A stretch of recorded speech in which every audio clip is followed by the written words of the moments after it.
வாழ்க்கையில் எந்த ஒரு விஷயமும் காரணம் இல்லாமல் நடக்காது. இந்த வீடியோ உங்கள் கண்களுக்கு முன்னாடி வந்திருப்பதும் ஒரு சின்ன அறிகுறி தான். நீங்கள் சமீப காலமாக யோசிச்சுட்டு இருக்கும் விஷயங்கள், அதுக்கான பதில் தேற்ற அந்த மனசு, இது எல்லாம் வீணா போகலை. என்ன நடக்க போகுது, நான் சரியான பாதையில் தானா இருக்கேன்னு உங்களுக்குள்ள எழும் கேள்விகள், அதுக்கான விளக்கம் இங்கே ஆரம்பம் ஆகுது. வாழ்க்கை கொஞ்சம் மெதுவாக போகிற மாதிரி தோணலாம், ஆனால் அது நின்று போகலை. அது உங்களை சரியான நேரத்துக்கும் சரியான இடத்துக்கும் கொண்டு போய்கிட்டே இருக்கு. இந்த நேரத்தில் ஒரு சின்ன விஷயம் செய்யணும். தினமும் காலையில் உங்கள் குலதெய்வத்துக்கு ஒரு விளக்கேத்துங்க. அந்த ஒளி உங்கள் வாழ்க்கையில் இருந்த குழப்பத்தையும் இருளையும் அகற்றும். நம்பிக்கையோடு அந்த ஒரு அடியை எடுத்து வைங்க. பரமசிவனின் கருணை உங்களை பாதுகாக்குது. முருகப்பெருமானின் அருள் உங்களுக்கு துணை நிற்குது. இனி நீங்கள் எடுக்கும் ஒவ்வொரு முடிவும் உங்களை வெளிச்சம் இருக்கும் பாதைக்கு தான் கூட்டிச் செல்லும். அதனால் பயப்படாதீங்க, அமைதியாக இருங்க. நம்பிக்கையை மட்டும் விற்றாதீங்க. நேரம் உங்க பக்கம் திரும்புற நேரம் இதுதான். ஓம் நம சிவாய, ஓம் முருகா போற்றின்னு கமெண்ட் பாக்ஸ்ல பதிவிடுங்க. இப்போ உங்க ராசிக்கான பலனை பார்க்கலாம். வாங்க வீடியோக்குள்ள போலாம். அன்பான ரிஷப ராசி நேயர்களுக்கு மனமார்ந்த வணக்கங்கள். மனித வாழ்க்கை என்பது பலவிதமான ஏற்ற இறக்கங்களையும் நாம் கொஞ்சமும் எதிர்பாராத பல ஆச்சரியமான திருப்பு முனைகளையும் கொண்ட ஒரு மிக நீண்ட பயணமாகும். இந்த உலக வாழ்க்கை பயணத்தில் நாம் எந்த பாதையை தேர்ந்தெடுக்கிறோம், எங்கு செல்கிறோம், யாரை சந்திக்கிறோம் என்பது நமது எதிர்காலத்தை தீர்மானிக்கும் மிக முக்கிய அம்சங்களாக அமைகின்றன. இனி வரக்கூடிய நாட்களில் உங்களின் உயிரே போவதாக இருந்தாலும் சரி, நீங்கள் தவறி போய்க்கூட இந்த 3 குறிப்பிட்ட இடங்களுக்கு மட்டும் எக்காரணம் கொண்டும் பயணம் செய்ய வேண்டாம். உங்களுக்கான காலம் நேரம் தற்பொழுது சற்று சவாலானதாக, மிகவும் கடினமானதாக சென்று கொண்டிருக்கிறது என்பதை நீங்கள் முதலில் முழுமையாக உணர்ந்து கொள்ள வேண்டும். இந்த சூழல்களில் நீங்கள் இந்த இடங்களுக்கு சென்றால் நீங்கள் கொஞ்சமும் எதிர்பாராத பல புதிய சிக்கல்களையும் உங்களால் தீர்க்க முடியாத பெரும் துன்பங்களையும் நீங்களும் உங்கள் அன்பான குடும்பத்தாரும் சந்திக்க வேண்டிய ஒரு மிக மோசமான நிலை உருவாகும். இனி வரக்கூடிய நாட்கள் கோடை காலத்தின் உச்சகட்டமாக இருப்பதால் வெயிலின் தாக்கம் மிக கடுமையாக இருக்கும். இயற்கையிலேயே ரிஷபம் ஒரு நில ராசி என்பதாலும் தற்பொழுது நவ கிரகங்களின் சஞ்சாரமும் சற்று உக்கிரமாக இருப்பதாலும் நீங்கள் மிகவும் கவனமாக செயல்பட வேண்டியது அவசியமாகும். நீங்கள் இந்த இடங்களுக்கு சென்றால் உங்களின் நிம்மதியும் சந்தோஷமும் நிரந்தரமாக பறிப்போகும் என்பது உறுதி. எனவே நீங்கள் எந்தெந்த இடங்களுக்கு செல்லக்கூடாது, அங்கு சென்றால் என்ன நடக்கும் என்பதை பற்றி மிக விரிவாகவும் தெளிவாகவும் இந்த காணொளியில் நான் சொல்ல போகிறேன். இதை நீங்கள் தனிமையில் அமர்ந்து முழுமையாக எந்த ஒரு கவனச்சிதறலும் இல்லாமலும் பொறுமையாக கேட்க வேண்டியது மிக மிக முக்கியம். உங்களின் முந்தைய ஜென்ம புண்ணிய பலனாலும் இறைவனின் அளவற்ற அருளாலும் தான் உங்கள் எச்சரிக்கைக்காகவே இந்த பதிவு உங்களின் கண்களில் படும்படி வந்திருக்கிறது. அதை வருமாறு இறைவன் செய்திருக்கிறார். இதனை ஏதோ சாதாரணமாக எண்ணி கடந்து சென்று விடாதீர்கள். ஒரு நொடியில் நம் வாழ்க்கை தலைகீழாக மாறலாம். எனவே வரக்கூடிய ஆபத்துகளை முன்கூட்டியே தவிர்த்து உங்களை தற்காத்து கொள்ள இந்த பதிவை முழுமையாக கேளுங்கள். அதற்கு முன்பாக எங்களை ஆதரிக்கும் விதமாக கருத்துக்களில் ஓம் நமச்சிவாய என்று முழு பக்தியோடு பதிவிடுங்கள். உங்கள் ஒருவரின் இந்த ஆதரவு இது போன்ற பல ரிஷபராசி அன்பர்களுக்கு இந்த நற்செய்தி சென்றடைய ஒரு பெரிய உதவியாக இருக்கும். இதன் மூலம் அந்த எம்பெருமான் உங்களுக்கும் உங்கள் குடும்பத்திற்கும் ஒரு பெரிய அரணாக இருந்து உங்களை அனைத்து ஆபத்துகளில் இருந்தும் காப்பார். ராசி மண்டலத்தின் 2வது ராசியாக அழகும் கலை நயமும் பொருந்தி விளங்குவது உங்களின் ரிஷபராசியாகும். இந்த ராசியின் அதிபதி ஆடம்பரம், அழகு, வசீகரம் மற்றும் சுகபோகங்களுக்கு பெயர் போன நவ கிரகங்களில் சுப கிரகமாக விளங்கும் சுக்கிர பகவான் ஆவார். கார்த்திகை நட்சத்திரத்தின் 2, 3 மற்றும் 4ஆம் பாதங்கள், ரோஹிணி நட்சத்திரத்தின் 4 பாதங்கள் மற்றும் மிருகசீரிஷ நட்சத்திரத்தின் 1ஆம் மற்றும் 2ஆம் பாதம் ஆகிய இந்த நட்சத்திரங்களில் பிறந்தவர்கள் அனைவரும் இந்த ரிஷபராசியின் கீழ் வருவார்கள். ரிஷபராசிக்காரர்களை பொறுத்தவரை அவர்கள் மிகவும் பொறுமையானவர்கள். ரிஷப ராசியின் சின்னம் காளை மாடு ஆகும். ஒரு காளை மாடு எப்படி எந்த ஒரு கடினமான சூழலும் மிகவும் பொறுமையாகவும் அதே நேரம் சலிக்காமல் கடுமையாக உழைக்கும் தன்மை கொண்டதோ அதேபோல் நீங்களும் எதற்கும் சலிக்காமல் உழைக்கக்கூடிய மாபெரும் ஆற்றல் கொண்டவர்கள். நீங்கள் மிகவும் அன்பானவர்கள், மற்றவர்களுக்கு உதவி செய்யும் குணம் கொண்டவர்கள். ஆடம்பரம், கலை, சிறந்த உணவு, நேர்த்தியான ஆடைகள் மற்றும் வசதியான வாழ்க்கையை அதிகம் விரும்புவீர்கள். ஒரு செயலை செய்ய தொடங்கினால் அதை முழுமையாக முடிக்கும் வரை நீங்கள் ஓய மாட்டீர்கள். குடும்பத்தின் மீது அதீத பாசம் கொண்டவர்கள். உங்கள் குடும்பத்தினரின் சந்தோஷத்திற்காக நீங்கள் எந்த ஒரு தியாகத்தையும் செய்ய தயங்க மாட்டீர்கள். உங்களை நம்பி வந்தவர்களை நீங்கள் ஒருபோதும் கைவிட மாட்டீர்கள்.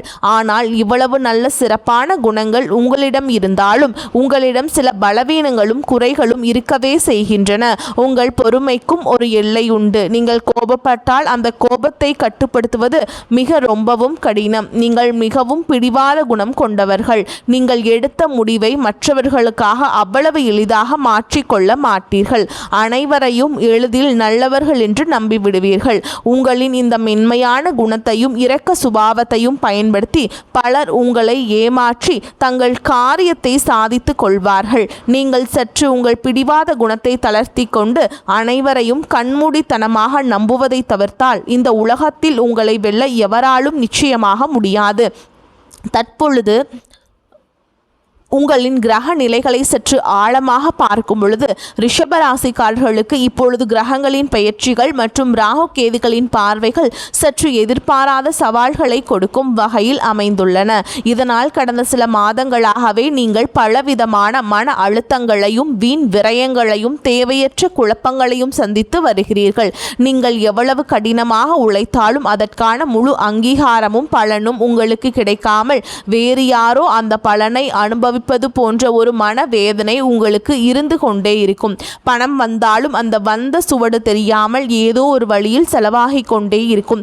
நீங்கள் ஒருவருக்கு ரொம்ப நல்லது நினைத்து ஒரு உதவியை செய்தாலும் அது கடைசியில் உங்களுக்கு தீமையாகவே மற்றும் ஒரு கெட்ட பெயராகவே வந்து முடியும். உங்களுக்கு மிகவும் நெருக்கமானவர்களே, உங்கள் சொந்த உறவினர்களே உங்கள் முதுகில் குத்துவது போன்ற சூழல்கள் உருவாகி உங்களை மனதளவிலேயே பெரிதும் காயப்படுத்தி இருக்கும். அமைதியை விரும்பும் உங்கள் வாழ்க்கையில் பல போராட்டங்கள் நீங்கள் சந்தித்து கொண்டுதான் இருக்கிறீர்கள். இப்படிப்பட்ட ஒரு மிகவும் கடினமான மனதிற்கு சோர்வை தரும் காலகட்டத்தை தான் நீங்கள் இப்பொழுது கடந்து வந்து கொண்டிருக்கிறீர்கள். உங்களை சுற்றியுள்ள மனிதர்களின் உண்மையான சுயரூபத்தை இறைவன் உங்களுக்கு இப்பொழுது தெள்ளத் தெளிவாக காட்டிக் கொண்டிருக்கிறார். இந்த நேரத்தில் நீங்கள் எடுக்கக்கூடிய ஒவ்வொரு அடியையும் மிக மிக கவனமாக பொறுமையாக எடுத்து வைக்க வேண்டும். இந்த ஒரு நெருக்கடியான சூழலில்தான் நாம் மேலே குறிப்பிட்ட இனி வரக்கூடிய நாட்களில் உங்களுக்கு மிகவும் முக்கியமானதாகவும் எச்சரிக்கையாய் நிறைந்ததாகவும் அமைய போகின்றது. இந்த நாட்களில் உங்களுக்கு பலவிதமான பயணங்கள் மேற்கொள்ளும் சூழல்கள் கட்டாயமாக உருவாகலாம். உங்களுக்கு மிகவும் நெருங்கிய உறவினர்கள் அல்லது ஆருயிர் நண்பர்கள் உங்களை கட்டாயப்படுத்தி வற்புறுத்தி சில குறிப்பிட்ட இடங்களுக்கு அழைக்கலாம். ஆனால் நீங்கள் உங்கள் மனதை கல்லாக்கி கொண்டு உறுதியாக இனி வரக்கூடிய நாட்களில் வெளியில் செல்வதை முற்றிலும் தவிர்த்தே ஆக வேண்டும். அப்படி இல்லை என்றால் உங்களின் கையில் இருக்கும் பணமும் உங்களின் குடும்ப நிம்மதியும் ஒரே நேரத்தில் பறிபோகும். ஒரு துரதிர்ஷ்டமான நிலை நிச்சயமாக உருவாகும். இதில் நீங்கள் செல்லக்கூடாத முதலிடம் எதுவென்றால் உங்களை சுற்றி எப்போதும் எதிர்மறையான எண்ணங்களை விதைக்கும் மனிதர்கள் மற்றும் உறவினர்கள் இருக்கும் இடமாகும். ரிஷபராசிக்காரர்கள் இயல்பாகவே அமைதியை விரும்புபவர்கள். சண்டை சச்சரவுகள் இல்லாத ஒரு நிம்மதியான வாழ்க்கையை வாழ நினைப்பவர்கள். ஆனால் இந்த உலகத்தில் சில மனிதர்கள் இருப்பார்கள். அவர்கள் எப்பொழுதும் தங்கள் வாழ்க்கையை பற்றி ஒரு குறை மட்டுமே கூறிக்கொண்டிருப்பார்கள். அவர்கள் வீட்டிலே சுபகாரியங்கள் நடந்தாலும் அதில் உள்ள குறைகளை மட்டுமே பேசி பேசி மற்றவர்களையும் சோர்வடைய செய்வார்கள். என் வாழ்க்கையில் எல்லாமே முடிந்துவிட்டது, இனி எனக்கு எந்த நன்மையும் நடக்காது என்று ஒரு கடுமையான விரக்தியான மனநிலையிலேயே எப்பொழுதும் பேசுவார்கள். நீங்கள் ஏற்கனவே பல சோதனைகளை கடந்து ஒருவித மனச்சோர்வுடன் இருக்கும் இந்த நேரத்தில் அப்படிப்பட்டவர்களிடம் சென்று ஆறுதல் சொல்லலாம் என்று அமர்ந்தால் அவர்களின் அந்த கடுமையான எதிர்மறை ஆற்றல் உங்களை முற்றிலுமாக தொற்றிக்கொள்ளும். உங்களின் இயல்பான அந்த பொறுமையும் சுறுசுறுப்பும் முற்றிலும் மங்கி போய் உங்களுக்கும் அவர்களைப் போலவே ஒருவித மன அழுத்தம் மற்றும் வாழ்க்கையின் மீது ஒரு வெறுப்பு உருவாகிவிடும்.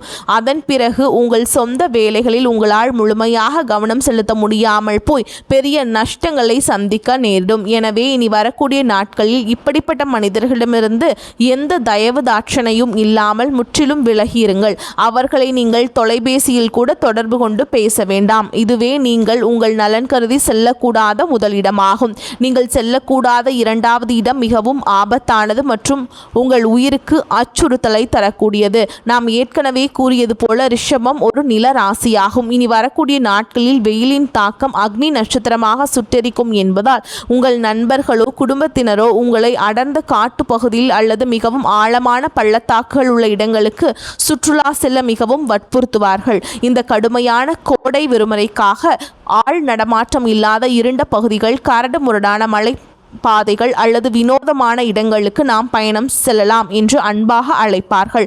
ஆனால் இந்த நாம் குறிப்பிட்ட நாட்களில் நீங்கள் இது போன்ற எவ்வித சாகச பயணங்களையும் முற்றிலுமாக தவிர்க்க வேண்டும். கிரகங்களின் சஞ்சாரம் உங்களுக்கு சாதகமாக இல்லாததால் நீங்கள் கொஞ்சம் எதிர்பாராத விபத்துகள் நடக்கும் மிக அதிக வாய்ப்புகள் உள்ளன. ஆள் அரவமற்ற இருண்ட நெடுஞ்சாலைகளில் வாகன பழுதுகள் ஏற்பட்டு நடுத்தெருவில் குடும்பத்தோடு நிற்க வேண்டிய ஒரு தர்ம சங்கடமான மற்றும் ஆபத்தான சூழல் உருவாகலாம். பழக்கமில்லாத உணவு மற்றும் தண்ணீரால் உங்களுக்கு பெரிய அளவிலான உடல்நல பாதிப்புகள் ஏற்பட்டு மருத்துவ செலவுகள் அதிகரிக்கலாம். உங்களின் உயிருக்கும் உங்களின் உடைமைக்கும் இனி வரக்கூடிய நாட்களில் பெரிய ஆபத்து காத்திருக்கிறது என்பதை நீங்கள் முழுமையாக உணர்ந்து உங்கள் வீட்டிலேயே மிக ரொம்ப பாதுகாப்பாக இருங்கள்.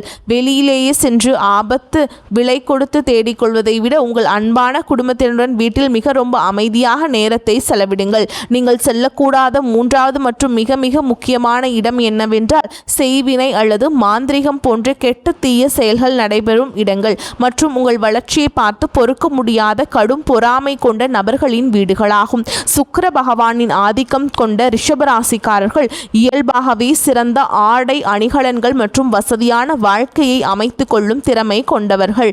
நீங்கள் நேர்மையாக இரவு பகலாக உழைத்து இப்படி வசதியாக வாழ்வதை பார்த்து உங்கள் சொந்த உறவினர்களிலேயே மற்றும் உங்கள் நண்பர்கள் வட்டத்திலேயே சிலர் உங்களை பார்த்து உள்ளுக்குள்ளே பெரிய பொறாமை தீயில் எரிந்து கொண்டிருப்பார்கள். அவர்கள் வெளியிலேயே உங்களுக்கு மிகவும் நல்லவர்கள் போல சிரித்து பேசினாலும் அவர்களின் உள்ளமும் முழுவதும் வஞ்சகம் நிறைந்திருக்கும். அவர்கள் எப்படியாவது உங்களின் இந்த வசதியான வாழ்க்கையை அழிக்க வேண்டும், உங்கள் குடும்பத்தின் நிம்மதியை கெடுக்க வேண்டும் என்பதற்காக எவ்வித தீய சக்திகளை கூட நாட தயங்க மாட்டார்கள். அப்படிப்பட்ட எதிர்மறை அதிர்வுகள் அதிகமுள்ள மாந்திரீக இடங்கள் மற்றும் கெட்ட சக்திகள் உலாவும் மயான பூமிகளுக்கு அருகில் நீங்கள் இனி வரக்கூடிய நாட்களில் எக்காரணம் கொண்டு தவறுதலாக கூட செல்லக்கூடாது. அதே போல உங்களை பார்த்து பொறாமைப்படும் அந்த வஞ்சக எண்ணம் கொண்ட உறவினர்களின் வீடுகளுக்கும் நீங்கள் கண்டிப்பாக செல்ல வேண்டாம். அவர்கள் மூலம் உங்களுக்கு பெரும் ஆபத்து உங்களுக்கு வரும். அவர்கள் முகமலர்ந்து கொடுக்கும் எந்த ஒரு உணவு அல்லது பானங்களையும் நீங்கள் அருந்த வேண்டாம். அவர்களின் அந்த கொடிய பொறாமை கலந்த பார்வையே உங்களுக்கு மிகப்பெரிய கண் திருஷ்டியாக மாறி உங்கள் குடும்பத்தில் கணவன் மனைவிக்கிடையே தேவையற்ற பிரிவினையையும் பெரும் சண்டைகளையும் உங்கள் குழந்தைகளுக்கு உடல்நல பாதிப்புகளையும் பெரிய அளவிலான பண விரயத்தையும் கொண்டு வரும். இந்த 3 ஆபத்தான இடங்களை முற்றிலும் தவிர்த்துவிட்டு நீங்கள் எங்கு சென்றாலும் உங்களுக்கு நன்மைகள் பெருகும், உங்கள் வாழ்க்கை சிறக்கும் என்று இப்பொழுது தெளிவாக பார்ப்போம். ரிஷப ராசியின் அதிபதியான சுக்கிர பகவானுக்கு உகந்த கடவுளான ஸ்ரீரங்கம் போன்ற பழமையான பெருமாள் கோவில்கள் அல்லது மகாலட்சுமி தாயார் வீற்றிருக்கும் மிகவும் பழமையான கோவில்களுக்கு செல்வது உங்களுக்கும் பெரும் நன்மைகளையும் பாதுகாப்பையும் கொண்டு வரும். அல்லது உங்கள் வீட்டின் அருகில் இருக்கும் பெண் தெய்வங்களான அம்மன் கோவில்களுக்கு சென்று இறைவியை முழு மனதோடு எந்த சிந்தனையும் இல்லாமல் தரிசனம் செய்யுங்கள். வெள்ளிக்கிழமைகளில் மகாலட்சுமி தாயாருக்கு மல்லிகை பூமாலை சாற்றி நெய் தீபம் ஏற்றி மனமுருகி வழிபாடு செய்யுங்கள். இதனால் உங்களுக்கு ஏற்படும் தடைகள் அனைத்தும் தவிடுபொடியாகி உங்கள் வாழ்வில் மீண்டும் ஒரு புதிய ஒளி வீசும். மேலும் இந்த கடுமையான கோடை காலத்தின் வெயிலில் தவித்து வாடும் ஏழை எளிய மக்களுக்கு உங்களால் முடிந்த உதவிகளை செய்யுங்கள். சுக்கிரனுக்கு உகந்த வெள்ளை நிற ஆடைகள் அல்லது இனிப்புகளை தானமாக வழங்குங்கள். உங்கள் ராசியின் சின்னமான பசு மாடுகளுக்கு அகத்திக்கீரை பழங்கள் மற்றும் சுத்தமான தண்ணீரை வையுங்கள். இந்த அற்புதமான தர்ம காரியங்கள் உங்களுக்கு ஒரு மிகப்பெரிய இரும்பு கவசமாக இருந்து உங்களை வரக்கூடிய அனைத்து கொடிய ஆபத்துகளிலிருந்தும் நிச்சயம் பாதுகாக்கும். மகாலட்சுமி தாயாரின் பரிபூரண ஆசீர்வாதமும் இறைவனின் எல்லையற்ற அருளும் உங்கள் குடும்பத்தை என்றென்றும் செழிக்கச் செய்யும். அன்பான ரிஷபராசிக்காரர்களே, நீங்கள் எந்த சூதுவாது அறியாத மிகவும் சுத்தமான அன்பான மனம் கொண்டவர்கள்.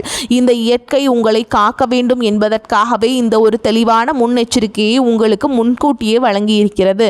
நான் கூறிய இனி வரக்கூடிய நாட்களில் நீங்கள் மிகவும் விழிப்புணர்வுடனும் பொறுமையுடனும் அமைதியாகவும் இருங்கள். இந்த நாம் குறிப்பிட்ட ஆபத்தான இடங்களுக்கு செல்வதை முற்றிலுமாக தவிர்த்துவிட்டு உங்கள் முழு சிந்தனையையும் இறைவன் மீதும் ஏழைகளுக்கு செய்யும் தர்ம காரியங்கள் மீதும் திருப்புங்கள். நீங்கள் செய்யும் தர்மம் உங்கள் தலையை காக்கும். நிச்சயமாக உங்களின் கஷ்டங்கள் அனைத்தும் சூரியனை கண்ட பனி போல விலகி உங்கள் வாழ்வில் நீங்கள் இதுவரை காணாத அளவற்ற மகிழ்ச்சியும் பெருஞ்செல்வமும் நிம்மதியும் உங்களை தேடி வந்து சேரும். உங்கள் குடும்பம் சீரும் சிறப்புமாக வாழ இந்த தகவல் உங்களுக்கு மிகவும் பயனுள்ளதாக அமைந்திருக்கும் என்று நான் மனதார நம்புகிறேன். இந்த பதிவு உங்களுக்கு பிடித்திருந்தால் உங்கள் மதிப்புமிக்க கருத்துக்களை கீழே பதிவிட்டு உங்களைப் போலவே நல்ல எண்ணம் கொண்ட மற்ற ரிஷபராசி நண்பர்களுக்கும் உறவினர்களுக்கும் இதனை தவறாமல் பகிர்ந்து கொள்ளுங்கள். வரக்கூடிய வாய்ப்புகளை தவறவிட்டாதீர்கள். வாழ்த்துக்கள். வாழ்க வளமோடு நலமோடு. நன்றி, வணக்கம்.